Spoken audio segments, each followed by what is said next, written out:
Oke, saya sharing.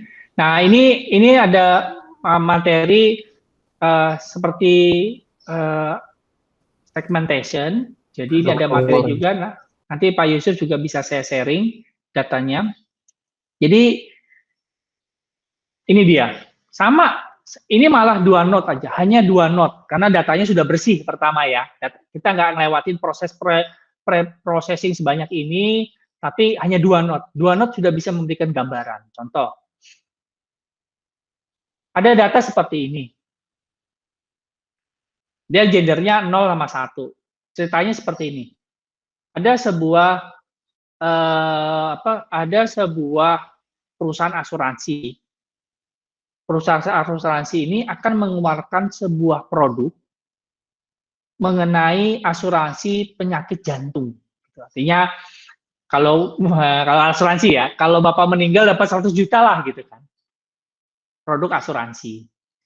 Tapi data ini sampel sebanyak 546 orang dari 1 juta record diambil, hanya 500 secara acak diambil, diambil.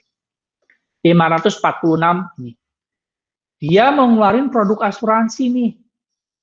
Pertanyaannya, apakah dia harus teleponin 1 juta customernya buat nawarin produk ini? Bingung kan?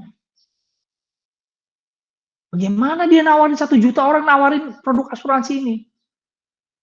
Pihak asuransi tahu bahwa ada hubungan, bahwa penyakit jantung itu ada hubungan dengan berat badan, kolesterol seseorang, dan gendernya.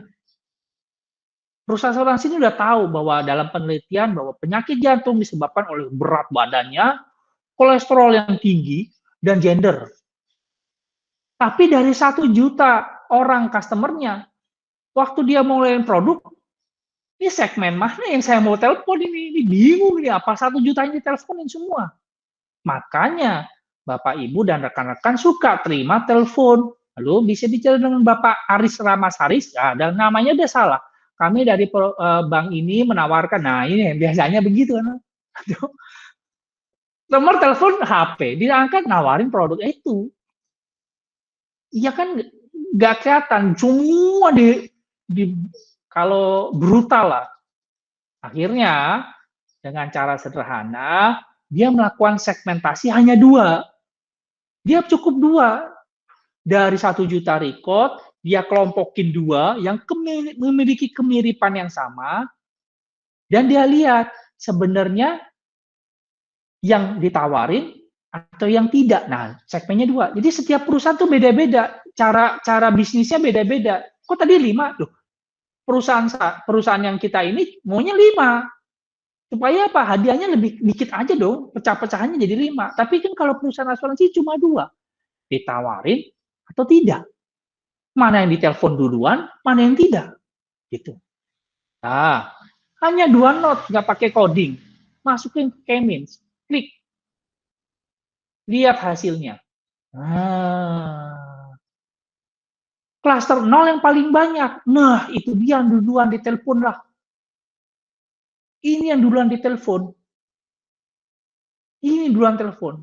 Artinya apa? Cari di database, select from customer, di mana weight-nya lebih besar. Nah, bisa 172, jadi kita sisir nih, kita singkirin nih. Mana yang 172 dan kolesterol lebih dari 207, itu disingkirin. Kita telepon yang pertama nih banyak. Atau dibalik, klaster 1 yang kita telepon duluan. Kenapa? Walaupun jumlahnya sedikit, pengidap kolesterol berat badannya segede-gede gajah. Dan kolesterol lebih tinggi. Nah, itu kembali ke bisnis. Mana yang kita telepon duluan? Nah, itu udah diskusi lagi nih.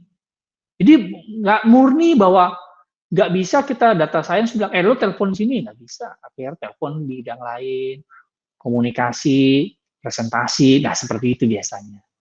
Itu ya, ini detail-detail pelaksanaannya sih nanti sebenarnya. Tapi saran saya dalam pelaksanaannya nanti nulisnya nggak begini, presentasinya disampaikan dalam bentuk seperti ini. Nah, ini pakai metodologinya pakai CRISP-DM.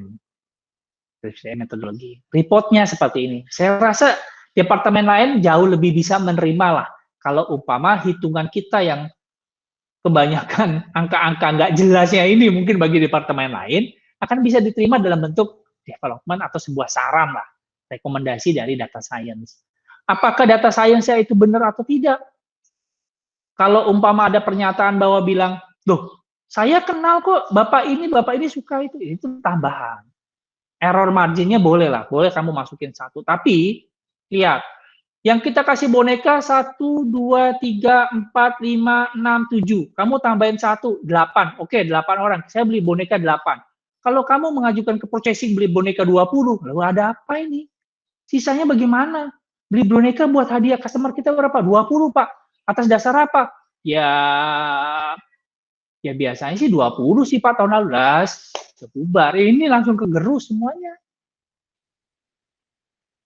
Ini kegerus. Sama kayak teman saya waktu usaha kopi. Kenapa kamu beli kopi Tora Arabica tuh yang kopi biji kopi yang sekarung-sekarung? Ya paling nggak habis dalam waktu 3-4 bulan, 4 bulan sampai 5 bulan ke depan pasti habis kok. Bener, kopi kamu bakal habis sekarung itu dalam 4 bulan 5 bulan ke depan. Tapi kalau kamu bisa memperkecil dan putranya kamu bagus, kamu beli setengah karung, habis 2 bulan, kamu punya uang cash, sisa uang cash ini kan bisa cash flow-nya masih bisa jalan buat 3 bulan ke depan. Jadi nggak ngendep di kopi itu kan. Itu. Nah, itu sharing dari saya. Gitu, Pak. Oke. Ini penggunaan sederhana jadi Bapak Ibu. Jadi pemahaman pengalaman yang saya dapatkan saat ini sih seperti itu.